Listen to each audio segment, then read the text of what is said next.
Good afternoon. Bonjour. Good afternoon. You're quiet in Morocco. Okay. Yeah. Okay, I'm very happy to do this conversation that is going to be done in English. I hope a lot of the audience understand English. Is it okay? Yeah, good, wonderful. First of all, it's not my usual place to do a conversation, but I was I thought it was very sweet when Mélita Toscan-Duplantier and Rémi Bonhomme proposed to me to do this conversation with Ava, which I know since 2017, really. I knew her film before, but I met her in 2017 at the Cannes Film Festival, but it's another story, we'll talk about it later. But it's really an honor for me to introduce a woman, filmmaker, storyteller, Ava DuVernay. And she's a powerful woman, engaged, feminism, but she's generous and she's curious. And this is the things that really interested me talking with her. She's an activist, and her life is dedicated to make us think, see, and move forward for more equality, for looking at the society and American society different.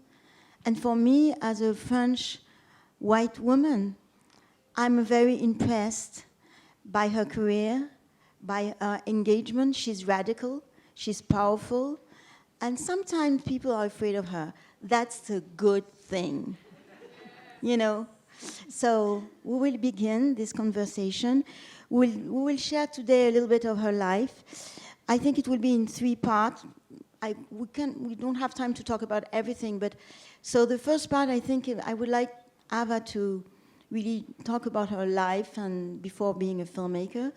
Then we'll talk about 3 of her films, and then we will talk about another subject that is very important for me, is what she has done with her company called Arrêt, but it's not only a company. So we will start by the beginning. We'll try to share together a little bit of your life. I think what is interesting, in talking with somebody is that to understand where do you come from, your family, your studies. It's important to understand then after the shift of your career. So now I don't talk anymore. It's your turn. Oh, wow. Just a monologue about my early years. Well, first, let me say what an honor it is to sit with you. And I think the words, it's an honor to meet you, I'm honored, it's starting to become something that people say in passing, and they don't really take into account what the word honored means. So I am honored to sit with you. You are not only cinema royalty, but you are someone who welcomed me in my early years in this industry with open arms. And when you talk about generosity, the reason why it's important is because our industry can be very, and some of you may have experienced, very closed off, very hard to connect with people. I'll say I was sitting in the van with a very famous filmmaker on my first day here, trying to strike up a conversation. Wasn't giving me nothing back. I was like, okay, sir, I guess we're not talking. I think, it's hard because it's competitive. I think some people see it as competitive, but I've always seen it as community. And Rosalie has always welcomed me into a community of filmmakers, of film advocates, of film activists, of women, and your generosity is epic, and I appreciate you. So thank you, Rosalie Varda, for being here. I grew up in Compton, California, in the Los Angeles area of the West Coast and the United States, and had a very delightful upbringing. Some films and music paint or suggest that Compton is a violent, challenging place. It can be that, as I believe many places in the world can be. But my experience growing up was filled with family and community and joy and fun and food and music and it's playing in the street and climbing trees and doing all the things that kids should do. There's no one in my family that was in the entertainment industry. But my aunt Denise, who was a nurse, she would work at night as a nurse, and during the day, she would watch films, go to museums, poetry readings, lectures, concerts. She really worked to live. She didn't live to work. And so she would work at night, and during the day, she would enjoy art. And she introduced me to movies. And so 2 times a week, twice a week, we would go to the movies. That's a lot of movies. So as a little girl, 8, 9, 10 to about 11 years old, we would go to matinees after school. And these were not high art. This was whatever was at the local American mall, which are things like Dirty Dancing and Grease and 16 Candles and movies like that, if any of you have seen those. American kind of big, broad comedies and dramas. But it did start to engage me with the magic of movies, and so I became a fan of films, never thinking that I could make them. Who makes movies? Like, if you asked me when I was young who made movies, I was like, Steven Spielberg makes all the movies. It's one guy. It's just him. So I didn't know what a director was. I didn't care. I just loved the magic of movies. And as I became older, I was able to go to UCLA, graduate, and become a publicist for movies. So I would publicize the films, red carpets, newspaper articles, book the actors on the talk shows, billboards, all of that. And I was so happy, Rosalie. I thought, this is my dream. I get to work with movies every day. I get to be on the set. I get to travel with the actors and the director. I get to watch all the movies I want. I'm set for life. That's it. That's all I want to do. Until one day I was on the set of a film called Collateral. Does anyone know that film? It's a Michael Mann film, Collateral. Yeah. Collateral? Okay. Does anyone know that version of the film? The same day. And I was working as a publicist on that set, and I was watching Michael Mann, the director, direct Tom Cruise and Javier Bardem in a scene. And I thought, oh, I want to do what he's doing. I want to be Michael Mann. And so I set out. I made a short film on my vacation, my next Christmas vacation, with just the money, a little bit of extra money that I had. And then I just kept doing that, just making little films. Then I made a documentary, and then I made a feature film for 50,000 American dollars, which is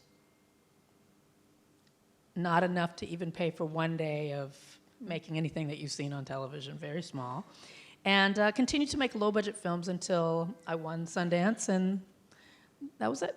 But when you were a PR, that's what is interesting, is that on that set, you thought to yourself, I could direct, in other ways, this scene. Yes. Because the thing is, like my mother was a photographer, and in 1954, she said to me, suddenly I thought photo is a still, doesn't talk, doesn't move, and I thought I wanted to go to movies and to direct a film. I was thinking, what happened to this, the shift? Sure. Is it something just simple one day like this, or do you think you had that on the set and then suddenly, slowly you thought to yourself, okay, I didn't do studies as a film director, but I will be able to do it? Yes, I think that's a great question. When was the moment? So I didn't go to film school, and everything I told you when I went to UCLA, it wasn't for film school. I was an English major and an African American studies major, and so I did not know how to direct. But I was a publicist, so I was always on these sets watching men direct. And on the set, all I remember is that Michael Mann was trying to explain something, not to an actor, but to someone else. And I thought in my head, oh, he should say it like this. They don't understand what he's saying. If he just said that, they'd understand it. And I thought, oh, wow, if I have an idea, maybe I should be telling people how to understand things. And so that was just the small little moment there. It's really interesting. I've been never asked that question, what is the actual moment? And I remember it's just a moment of, I can do it. I think I can do it. I think I know how to do it. I think I want to learn how to do that.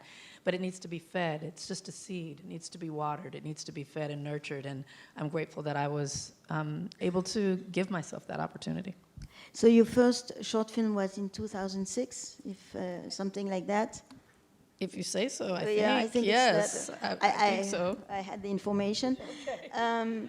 But it's interesting, because you were 32 when Yes. you did your first short film.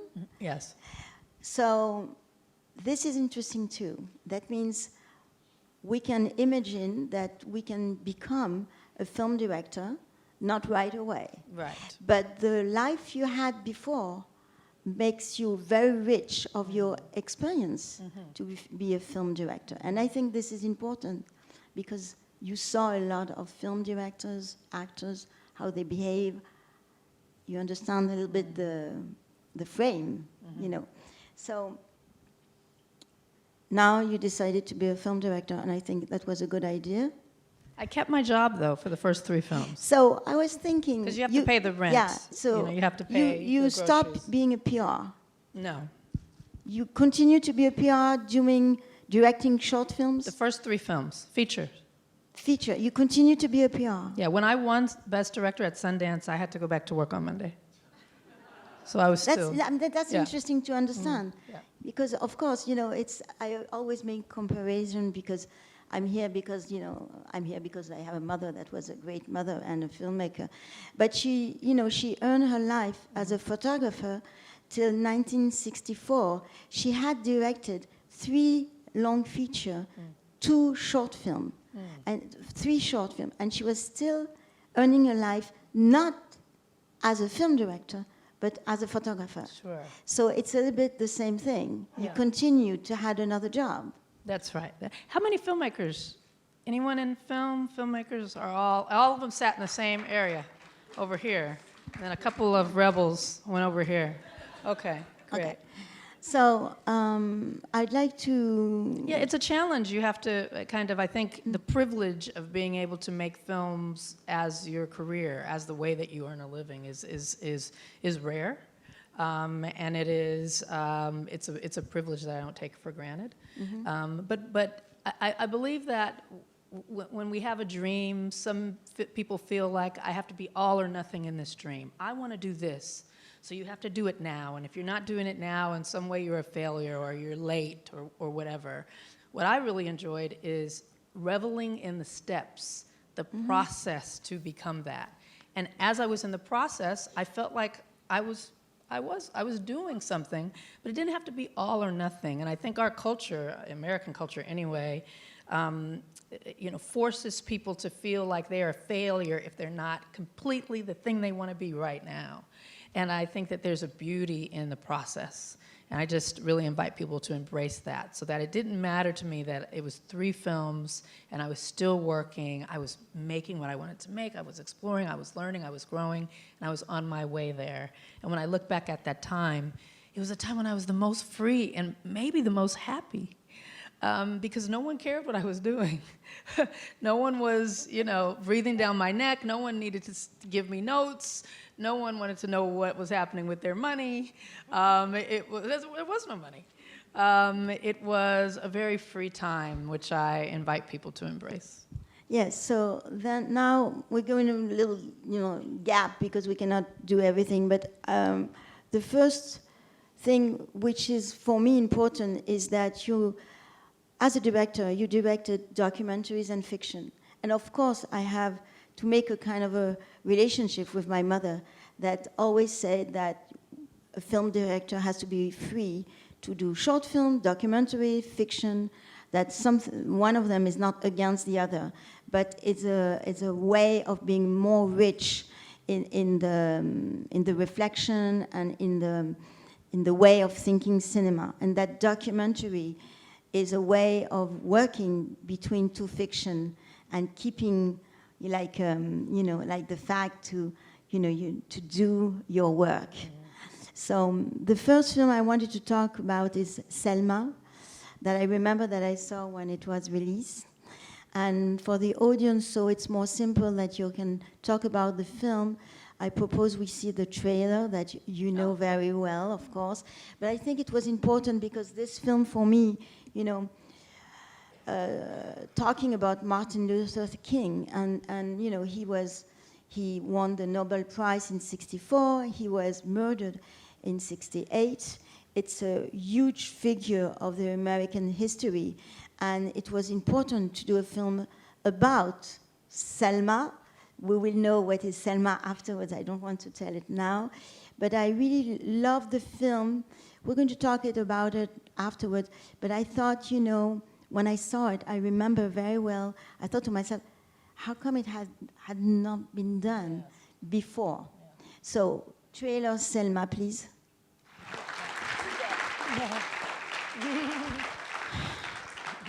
Okay, so this film, not only about the political engagement you have, about this march on the bridge, which really is impressive. I was like tears in my ears when I saw that black woman coming to the mayor register to the court to get her card to vote. Mm-hmm. And globally they do everything so she doesn't have the card. Mm-hmm. So if she's not registered, she cannot vote. If you cannot vote, you cannot change the things in the society. So it looks for me that I would like you to explain to us why globally the choices you have made as a screenwriter and a director, and sometimes as a producer, is absolutely on political choice for the black community in America. And I think this is really an important mission you took. So could you talk about how you wrote Selma, the production? Did you find the money easily? Because it's always the thing, the money to do, to produce, to direct, and what was this long journey, how much time it took you, so we can share with here the audience all this. Okay. Selma, so David Oyelowo, who plays Dr. King in Selma, was sitting next to a man on a plane who looked at him and said, "Oh, you're an actor. You're in a film that I like, a British film called Spooks. I think it's about spies or something." And David says, "Yeah, that's me, Yeah, thanks." And he said, "Can I ask you something? I was just asked to invest in a movie." And David said, "Oh, well, what movie?" And he said, "Well, it's by a black woman director who's making her own small films." And that was me. So this was someone that had been asked by one of my producing partners if he would invest in a small movie that I was having, the film before Selma. David said, "Why is her name Ava? I just saw her on CNN a couple of nights ago. She's really interesting." The man says, "Yeah, it is Ava." David says, "Can I read the script and then I'll tell you if you should invest in it?" He says, he's sitting on the plane next to. So the man gives him the script on his computer, and David reads the script on the plane. When he lands, my phone number was on the front of the script. He calls me and says, "Hi, my name is David Oyelowo. I'm an actor. I just read your script. I don't have any money, but I did tell this man that he should give you money. And if there's any part for me in this film, please consider me." Now, at that point, I'd seen him in a few things. He had been in Lincoln. He was in Rise of the Planet of the Apes. He was in a few things. And I said, "Oh, that's so sweet." I said, "This is going to be kind of like a $200,000 movie. Your agents will never let you do this movie. But thank you. That's very kind." And he said, "Well, Ms. DuVernay, I just have to tell you, I don't work for my agents. My agents work for me. And if I want to do the movie, I'll do the movie if you invite me to do the movie." And I said, "Well, come on, brother, come do the movie." And so we did this movie together, Middle of Nowhere, which is the film that won Sundance. David had been in line to play Dr. King. Lee Daniels, the director, was going to make Selma. He pulls out of Selma, and they don't have a director. David says, "You should look at this woman that I just worked with, Ava DuVernay." And I was the 7th director that had tried to make the film. The reason why the other directors pulled out is because there wasn't enough money. This is a period piece, so when you're making a period film, you're making a film in the past, you can't just run to the store and get a shirt. Everything has to be of the time. Every street light has to be changed. Every car needs to be period. This is before VFX was so easy and prominent. And everyone thought it was too low a budget for the kind of film. I had been making $100,000 films and $200,000 films. So when they said $20 million, I said, $20 million? $20 million? Yes, I can do it. This film should have been a $40 million film. And all of the more experienced directors knew that and walked away. I was inexperienced, I was naive, and thank God for it, because Selma changed my career. And so my producing partner, Paul Garnes, and I took every trick in the book that we knew from the indie world. We cast it with all of our friends who worked for almost nothing, and we made a film that I'm really proud of. But it really came about through a series of unlikely events. But we say in French, le hasard peut être formidable. What does that mean? It's things that you don't expect. Yes. That will be the best thing. Yes. You know, it is and it's true that sometimes it's like a puzzle that getting to it. Yeah. Yeah, Selma changed your career. It did. Because it changed your career because it was selected in different festivals, and you have to tell us a little bit about where the film was selected. And Yes, we wrapped Selma in June, and it was in theaters in December. That's really rare. Usually it takes a year or so after you leave the set to finish the film. Not only did we finish the film, but it was marketed and it was in theaters within 6 months. So it skipped the festival circuit. It came out at Christmas, and within 20 days later, it was nominated for Best Picture. It was Oscar. It was so fast, and I had never done any of it before. So I was very confused. yeah. and so it was an incredible time, and it led to a space of being able to make my own choices about what I wanted to do next, and pick and choose what the next things were. And my choices were to stay in the space of making films that said something about the human condition. I was able to travel the world with Selma and see, through cinema I can connect with people in Morocco, I can connect with people in Germany, I can connect with people in India. Film is really the common denominator where we can understand one another's experiences. And so that got me starting to think about staying in the lane of making films that created a global community about issues of equity and humanity and dignity, really. All of the films, what they have in common is human dignity. And I think that's worth making films about. Yes, but after Selma, what happened? Because you know it's an incredibly adventure. You're nominated for the best film, even if you didn't win. It's extraordinary to be in the race of the Oscar. It's very powerful in the States. So suddenly you're in the light as a film director, where you have kind of a place where suddenly we listen to you.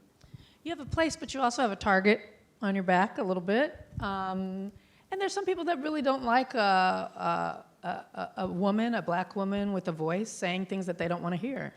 And so it was necessary after Selma to create a safe space for myself within the Hollywood industry. So that's how I started to develop Array. So finally you developed Array just after Selma. It had been called something else. It was called Affirm, but with Selma, I had a few extra dollars, so I was able to buy some property. I was able to, after A Wrinkle in Time, which I made for Disney, start to hire some people to work with me on a dream of using film as a spark for community. Okay, so to explain to you, Array is a structure that in that structure, where I went there to present a film of Agnes, we'll talk about it later, but just we can talk about Array now. It's important that you explain really globally what is Array, because it's production, distribution, you have an editing room, you produce series for the television. Could you just explain all the structure, how many persons working in Array? Because, it's very unusual for a film director to have a structure that way. Usually film director, they open a production company with a secretary, an assistant, or somebody working for them. But you are giving tools for others. Yes, well, I wanted to be able to make films even if no one gave me permission to make a film. In Hollywood, I have to go to a studio and I have to ask for permission to make films so that they give me money. Do you like this film? Do you like this scene? They can say this line. Oh, they can't say that line. you can shoot here, you can't shoot here. In order to get the money, you have to make different compromises. And I've done it, and I'll definitely do it again.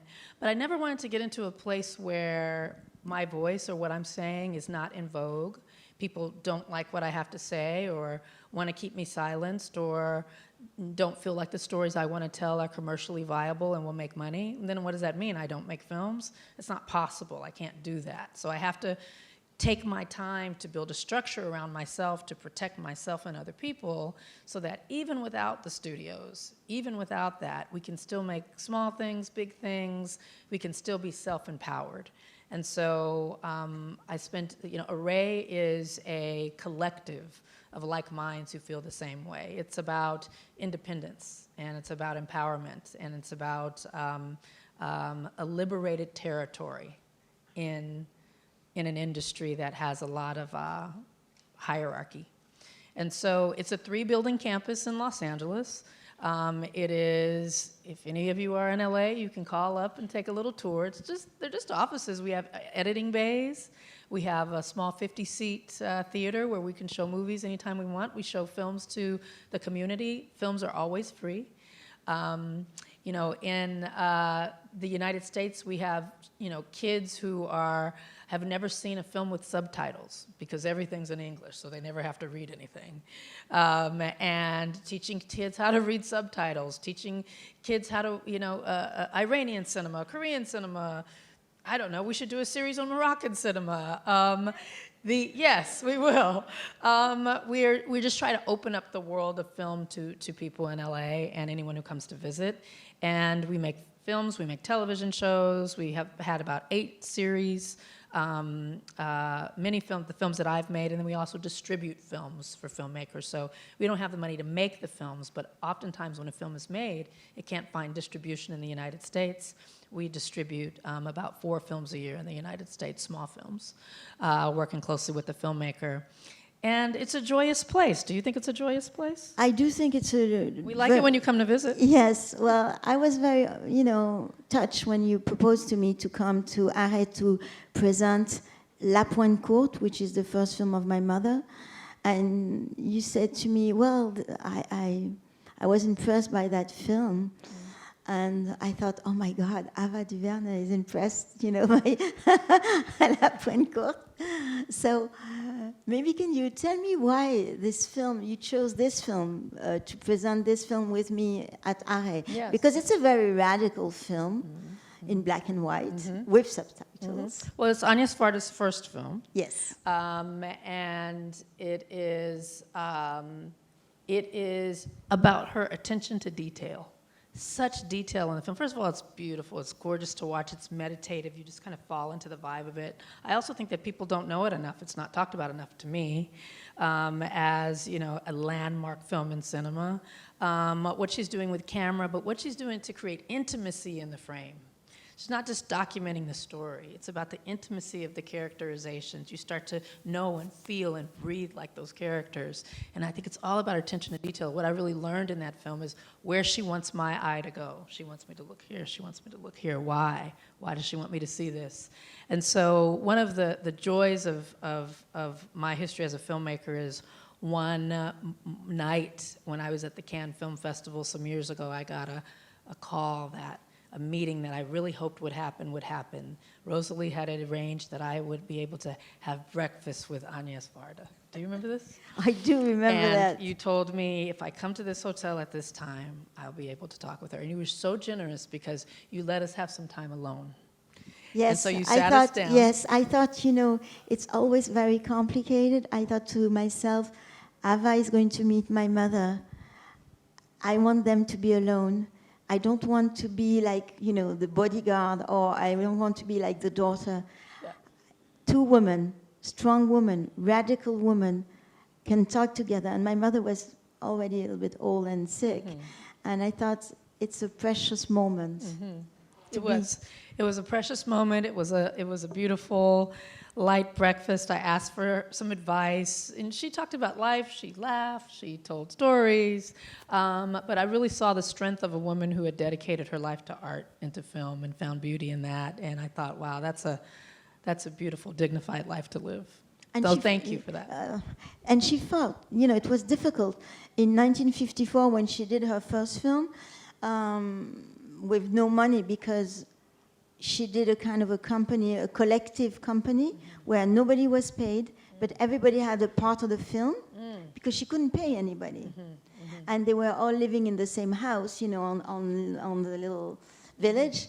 And she bought back to each technician, actors, their part of the company, paying their salary. It took her 20 years to pay it. But she did it. Yeah, but she did it. But when the film was released, the critics were very bad, and the guy of the Nouvelle Vague said, well, this film is not good. It's not, it's not good. But now, in the history, we're putting back the place where it should be. It is the first film of La Nouvelle Vague. Yes. So, Yes. it's a woman, and it's 54. That's right. And Truffaut, Godard, Romer were all the critics at the Cahiers du Cinéma, and globally they didn't like the film. It's very interesting how history is important to replace the things in the good place, Yes. And the history was written by men who was written his books on cinema, and there was globally no place for a woman.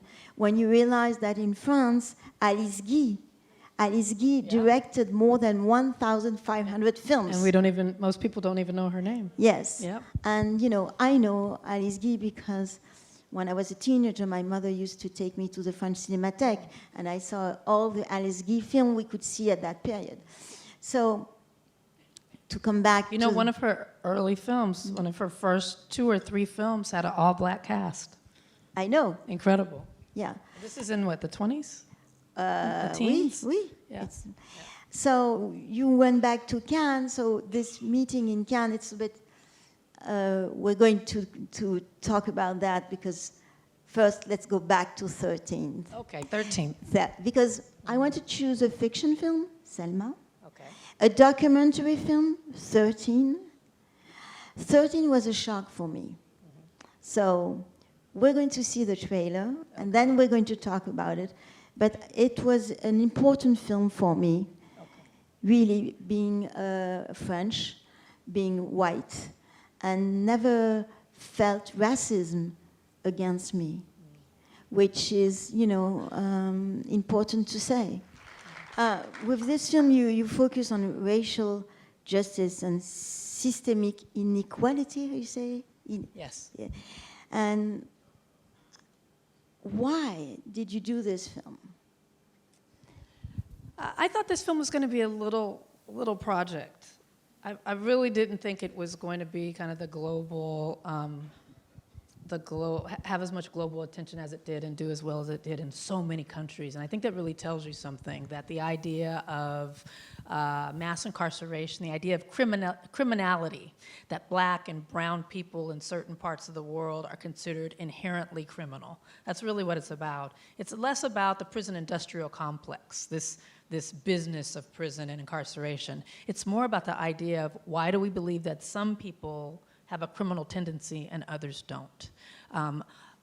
My country is run by criminals, right? But that criminality is seen as completely different than a black kid on the corner that might buy marijuana or sell marijuana. And so, the black kid is in prison for years, and the criminals get reelected, and make millions of dollars and sell electric cars.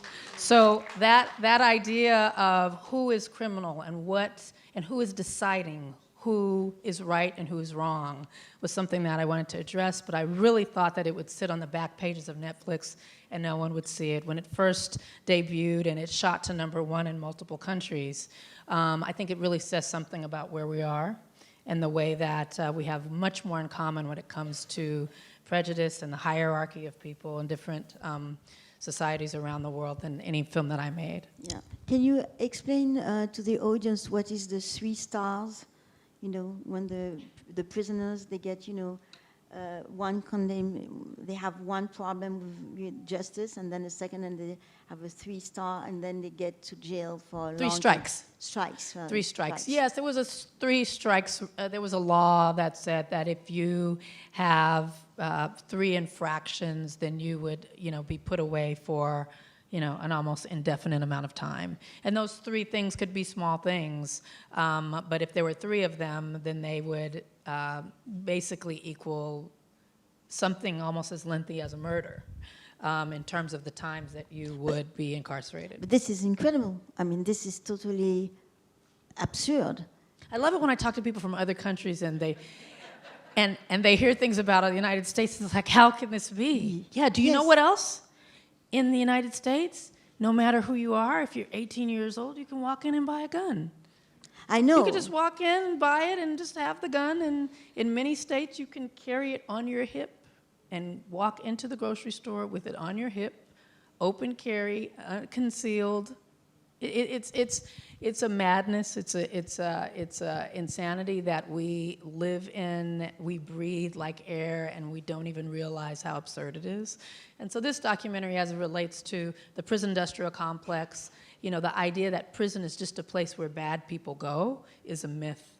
Prison isn't just a place where bad people go. So many of the people in prison are not bad people and have not done anything to deserve the length of time, the treatment, and then what happens when they return home, if they return home, incredibly unjust. And so the documentary hoped to illuminate a lot of that. And the thing that I love about it is it got conversations going in many other countries outside the United States that I think is informative for folks. Did you go and present this film in different places around the world, 13th? Yes. 13th, we debuted 13th, was the first documentary ever to open New York Film Festival. We opened at New York. It didn't play very many international film festivals, I think I hope you have it on Netflix here, but it's really a very interesting documentary. Do you have Netflix in Morocco? Yes, of course. But I don't know if it's on the platform of Netflix here in Morocco. But you should really see the film. It's the 13th Amendment of the Constitution, American Constitution, and it really made me the desire to read it. To read the Constitution? Yes. Oh, wow. Yeah, you're a new country. America is a new country, you know. And in that Constitution, there's really kind of frightening things too, you know. It is. It does. You don't even have to read it because no one even pays attention to it. Actually, in the 14th Amendment, there is a clause that says any elected official who brings tyranny or attacks their country while in office cannot be reelected. Well, we just ignore it. Yeah, we just ignored it. Yes. It's like, oh, it's in the Constitution, but let's ignore it this time. It is in the 14th Amendment, and so it is absurd. It is a fantasy. It's completely dishonest and disingenuous to act as if America abides by its own Constitution. We know, in fact, that it doesn't. And it's important. And so it's important to have, you know, film director and cut the subject and re-put it on the table, which is not easy, and it's not going to make you friends everywhere in the States. Right. But your conscience, the choice you have made as a filmmaker on the subject, you're trying to make us understand. If we understand, maybe with education, we can change things. I mean, art is there to help us. Art will not change the world, but art will make us think. We need this to have more curiosity about the subject. But it's true that for me in the States, when I was in Texas once, and I arrived in a restaurant and I saw something on the wall was something like, put the guns on the table. You can put the guns out to get into the restaurant. I thought to myself, am I in a Western, with John Wayne or something like that? Not at all. It was, it's horrible. It was still here. Yeah. But we need hope. You give us hope. So we have to go again after 13. You directed after that a very expensive film. with a 100 million budget film, A Wrinkle in Time.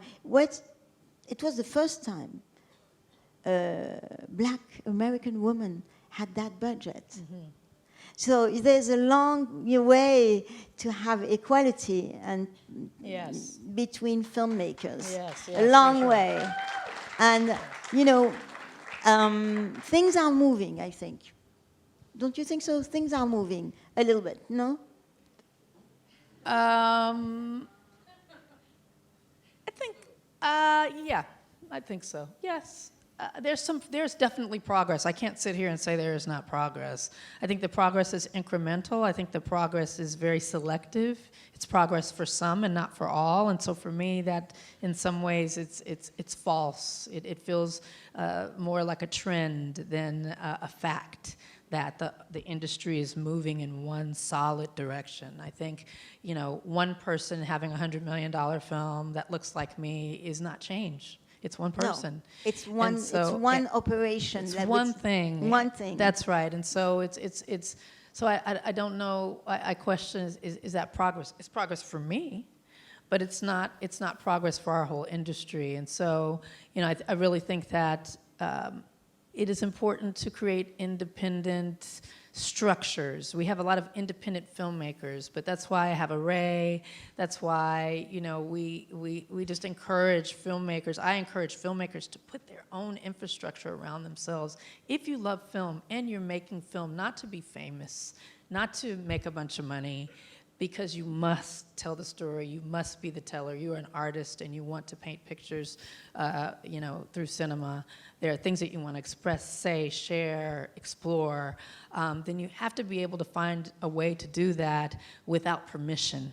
And, in the United States, we struggle with it. We don't have government assistance to make films. There's not a film commission or a bureau that, gives us funds to make movies. In fact, our next president is going to eliminate the Department of Education. It's actually not going to even be any part of our federal government that focuses on educating people, and certainly doesn't focus on art. So I think, different countries in the world have a much more successful mechanism to help filmmakers make films. We don't have that, and so we start to rely on these big studios, and I think that's how the voices become homogenized somewhat, that you only are seeing one kind of filmmaker able to express himself. And so the idea of creating these autonomous zones, this liberated territory becomes really vital to to continuing on. Like Agnès, year after year, she made so many films. She would find a way to stay consistent, to stay prolific. It wasn't easy. It was a struggle. It was a struggle. It was a struggle, and she created her own company because, in a way, she didn't find always producers, and that's how she co-produced. Or produced since 1975. Globally, she produced or co-produced her film. And even at the end of her life, after you met her in Cannes, we were explaining to you that I knew that my mother was going to die, and I thought it was interesting that she would do a kind of a master class on her own films, for students, for other people after, for cinema school. And I said to you, Ava, we don't find the money. And you said, you don't find the money for Agnès Varda? No, you don't find the money. And you gave me money, and I have to say that you and some friends of you gave me some money, and I got little money elsewhere. And in France, we do have a film commission that is working very well, But to say to you that, yes, for a woman, it's a struggle. And it's not easy. It was not easy for my mother. And it's not easy for women filmmakers even now, even if we have progress. In France, globally, between 24 and 27% of the film productions are directed by women. Oh, wow. In France. What is the stat? What is the number? What's the percentage? 24, 27. That's more than ours, yeah. Yes. And because the Film Commission did, effectively put in place things to help that too. So yes, I think you're right. Women directors, film directors, they have not only to do their company and create a space for them to work, but they have to gather all around together. There's sorority, to be with other women and help other women. It's exhausting, though. I'll just say this. My white male counterparts don't have to do all these things. They can just make their movie and then make another movie and make another movie and make another movie. I have to build a 3-building campus. I have to, find distribution for myself. I have to, liaise with other women. I have to make sure that other women are, let's all get our money together. That wasn't just me. There were a bunch of women directors that said this should happen with Agnes's work and gave what we could. But I think, it gets into a place of fatigue because on top of just making the work, we also have to make a path to make the work. And for a long time, I would complain or feel bad about it. And you know what? It's the way it is. So that's what we have to do. We're either going to complain about it or we're going to make a place for ourselves so that it's easier for the next woman. And I think that it's only been within the last 5 years or so that I've said, this is the way it is. We, like you said, we must do these things. And we have foremothers, like Agnes Varda. We can see that there were many people around the world, women who made a way for themselves, and we will make a way for the next people. And so eventually, there'll be a lady sometime who won't have to make a way. She'll be the way. Yes. And it won't be me, and it won't be anyone soon. But it's important to each step that each woman in this takes gets us further along. I was talking to a woman filmmaker who just yesterday who had a film in the Cannes Film Festival in competition. And she was talking about the fact that there had been a woman before her, a black woman, before her who had been in competition, who helped, ease the path just a little bit. It was still difficult for her, but just the door being open just a bit. She had one other person to talk to, one person that had done it before that gave it just a slight ease. And in talking with her, what I didn't tell her at the time was, your time being number 2 is going to make it easier for number 3.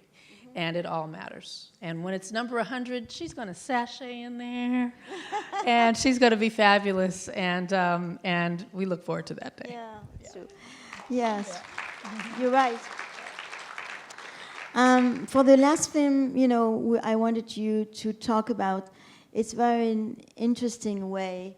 It's Origin. It's 2023, and before seeing even the trailer, I wanted you to just give us a little presentation of the film, and because it's very unusual, I found the structure of the film very interesting. So maybe it's better to see the trailer and you talk after. Maybe it's better that way.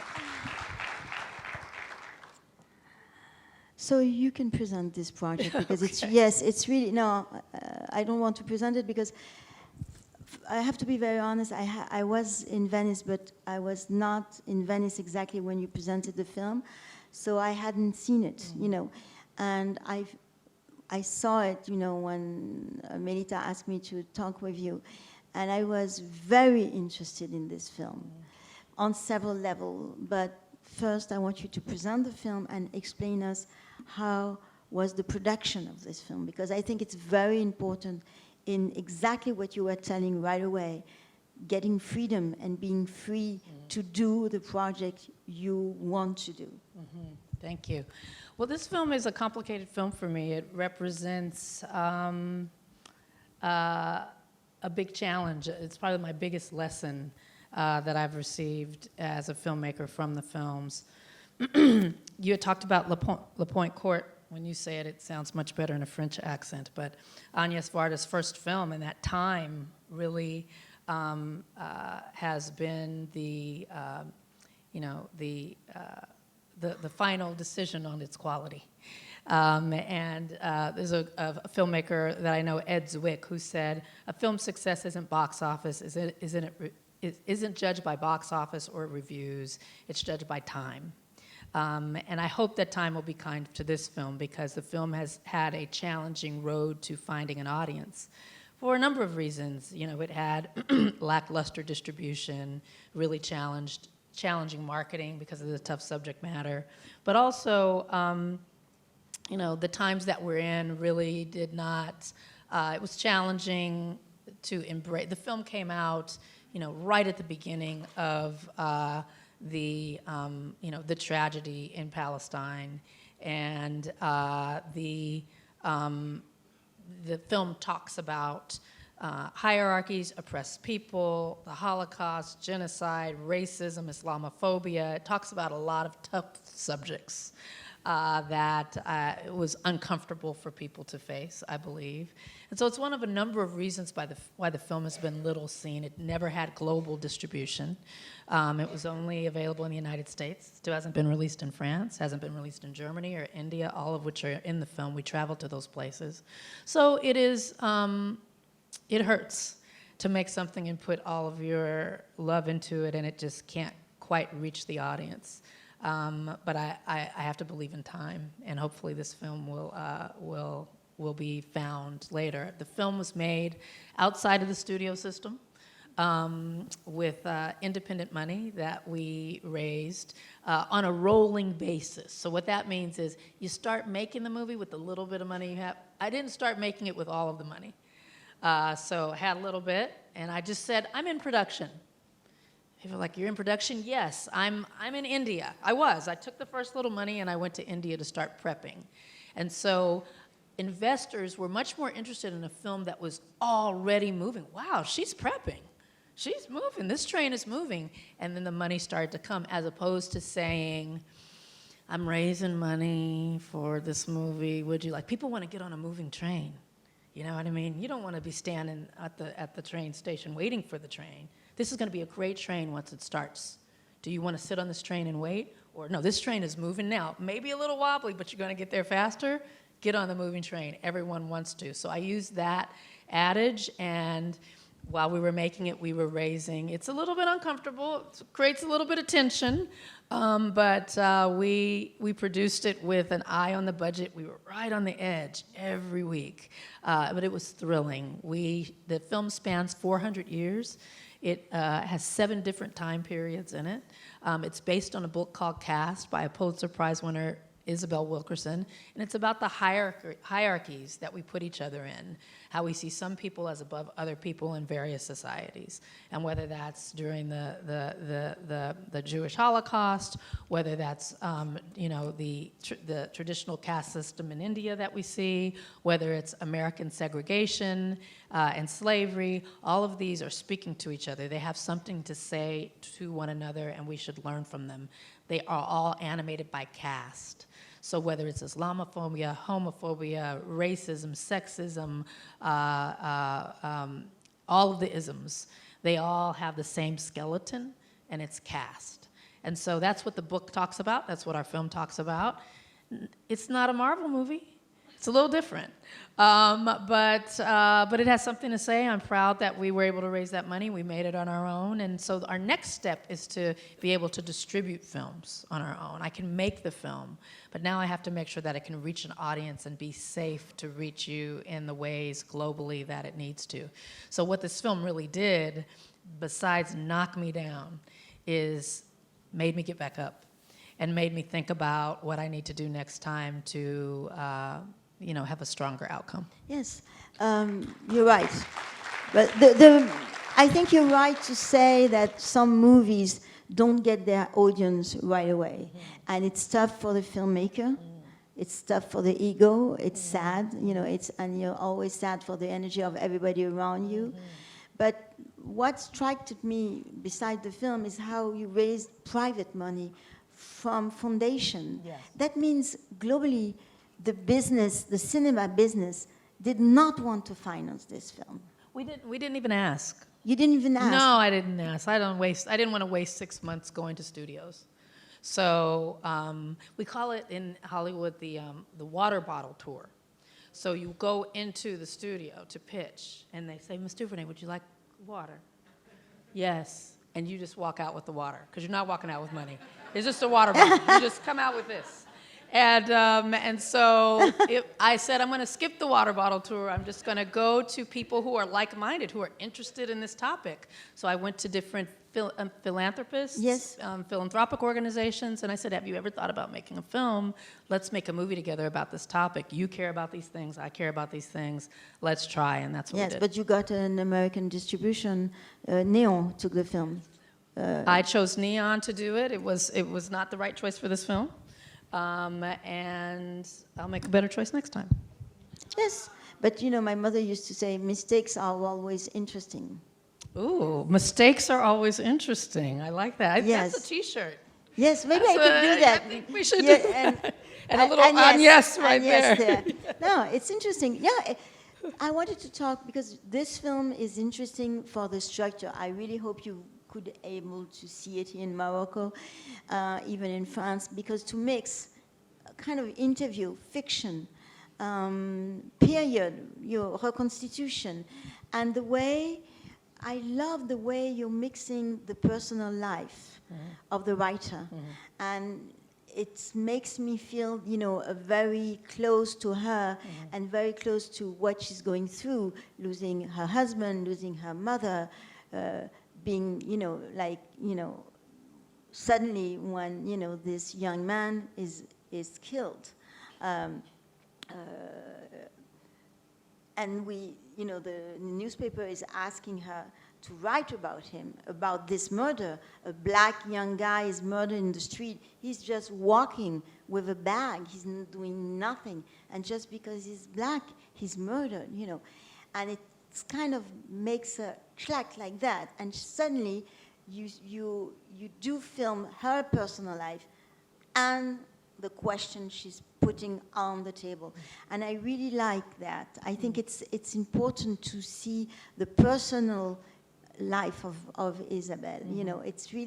It's why the film for me, beside the interesting question you're putting on the table, where I don't have an answer because I'm not an historian, but the way you film the film, the way the film takes your hand to understand the travel of this woman and the difficulty where she goes through, I really love the film. Well, thank you. It's really, I'm not perfect to judge the film. Sure. I'm not a film critic. It's just my perception that you really gave us a very rich way to understand the political problem, her idea as a writer, and she won, a big prize. She won the Pulitzer Prize. Yes, she won the Pulitzer Prize.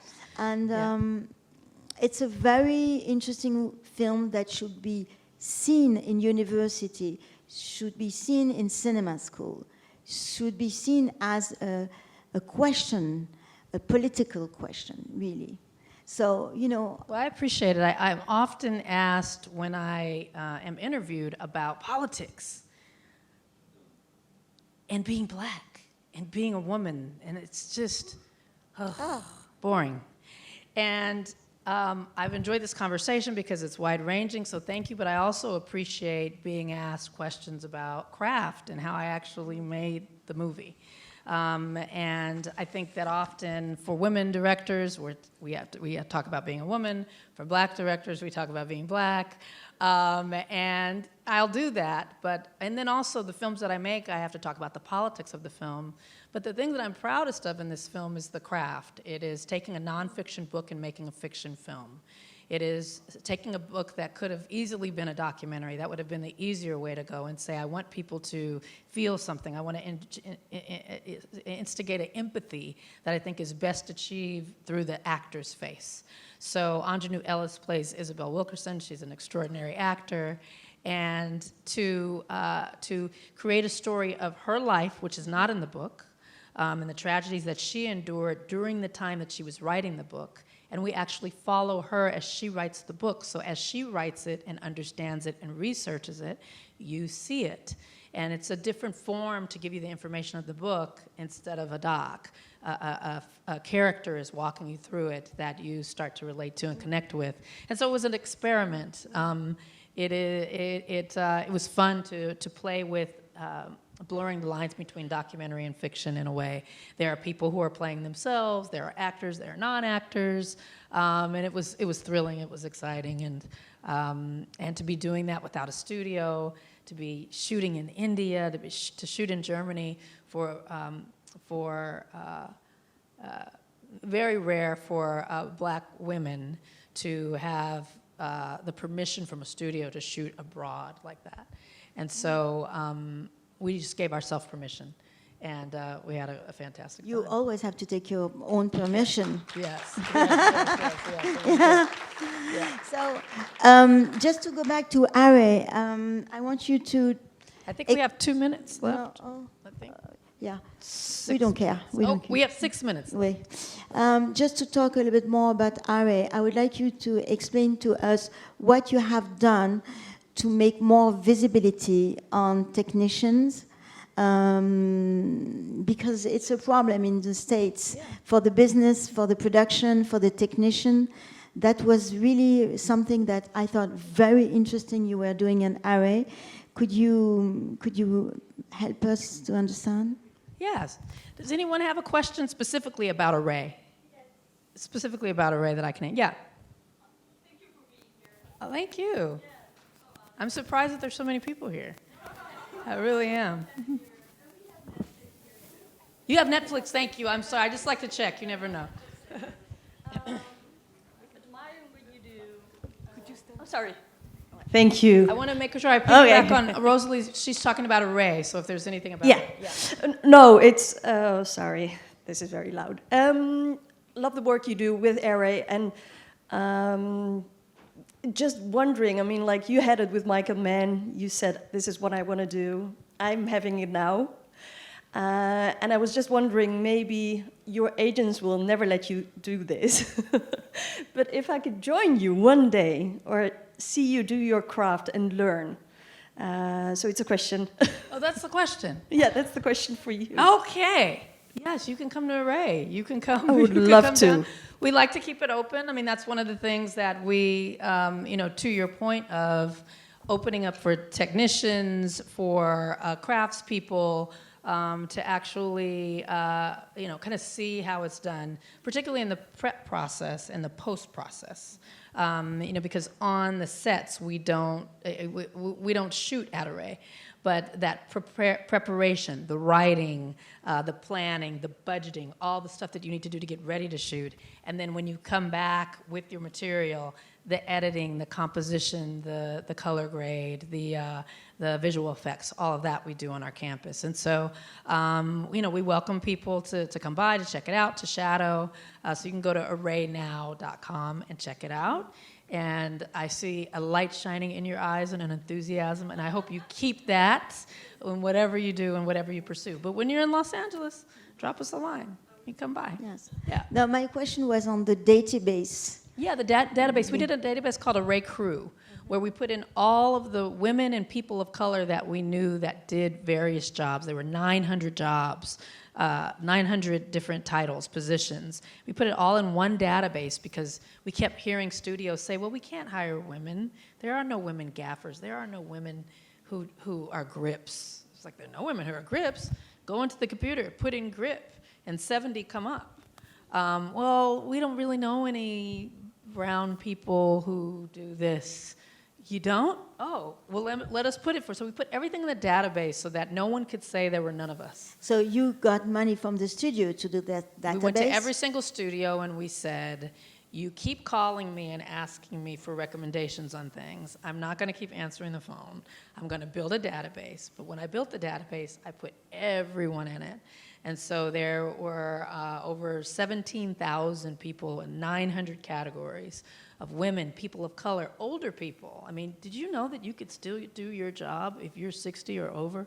You can still actually do the job. Do you know that people in wheelchairs work? They actually can do things? So it was people with disabilities. It was people over 60. It was people of color. It was women. It was queer people. All of the folks who were not getting hired. And we put them in one big database.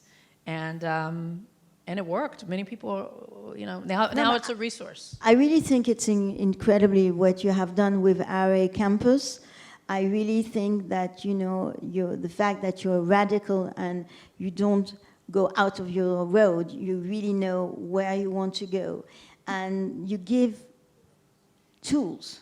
Because we go back to education always, education, tools, and oblige people to open their mind. Can we talk about yours? What? The platform? Oh, yes. Just say it. Yes. Well, it's a great tool.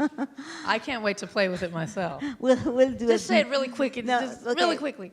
It's just I built a platform to share a film of my mother called The Gleaners and I, and to share all the dailies. That means all the images she shot during the shooting in 1999 and 2000 are on the platform, and Cinema School are going to be able to take the dailies and to redo the editing of the film, to learn l'écriture documentaire, to learn how to do a documentary.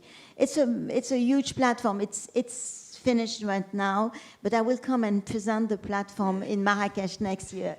But I'm just going to say, imagine having all of the dailies. So that's all the raw footage. I want to see my dailies from Selma. I would love to see my dailies from Wrinkle in Time. They're locked in at Disney, but the dailies are every single thing you shoot. So you literally can hear Agnes or hear me or hear whoever say action, and you see everything.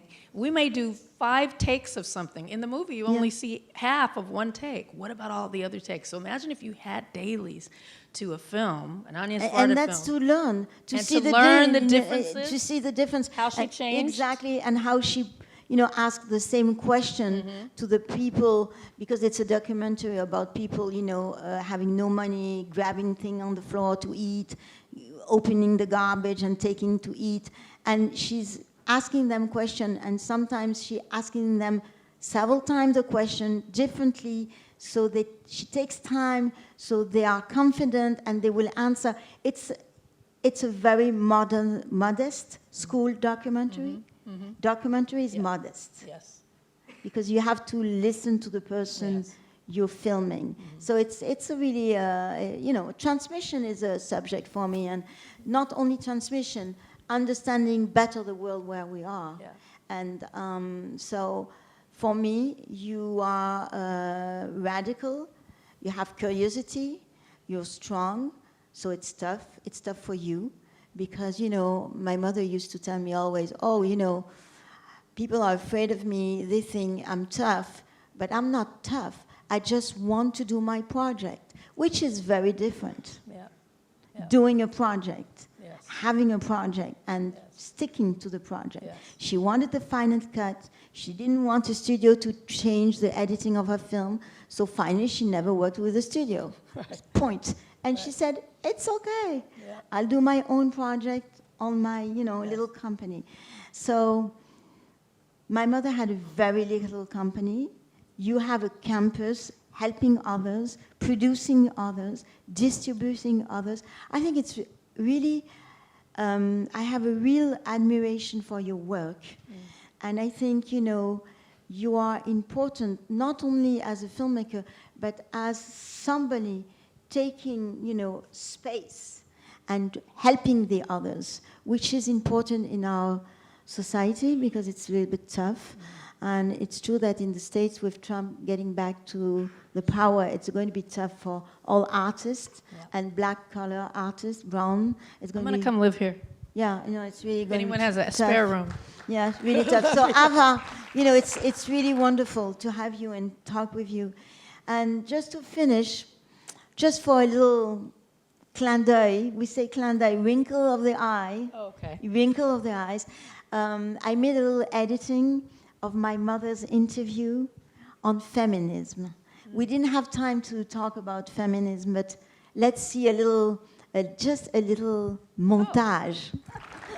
What a great way to finish. Just to have a little smile. A wonderful smile. Yeah. So thank you. Thank you so much. Thank you. Thank you for the time. Thank you for your time. Thank you.